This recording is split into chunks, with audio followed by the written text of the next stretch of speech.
first night. I actually worked in that office before you.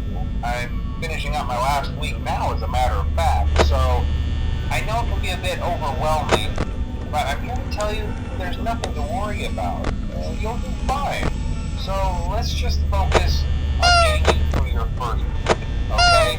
Let's see. First, there's an introductory greeting from the company that I'm supposed to read.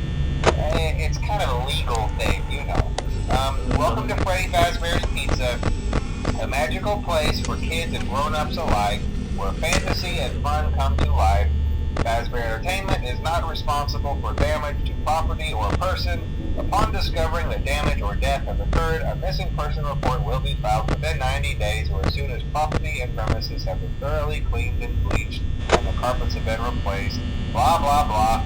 Now, that might sound bad, I know, but there's really nothing to worry about. The animatronic characters here do get a bit quirky at night, but do I blame them? No. If I were forced to sing those same stupid songs for 20 years and I never got a bath, I'd probably be a bit irritable at night too.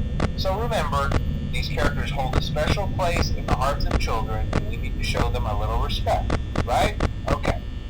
So just be aware, the characters do tend to wander a bit.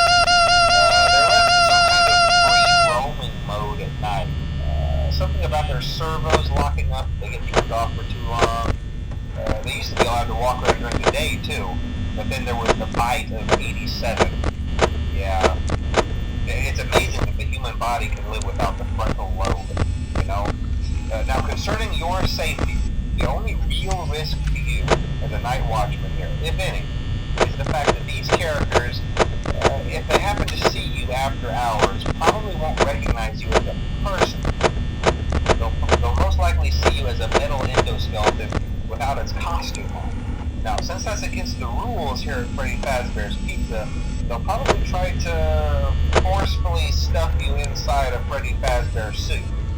Now, that wouldn't be so bad if the suits themselves weren't filled with cross beams, wires, and animatronic devices, especially around the facial area.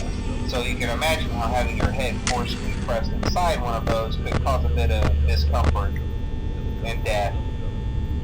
The only parts of you that would likely see the light of day again would be your eyeballs and teeth that pop out the front of the mask. Yeah, they don't tell you these things when you sign up. But hey, first station of the breeze. I'll chat with you tomorrow. Check those cameras and remember to close the doors only if absolutely necessary.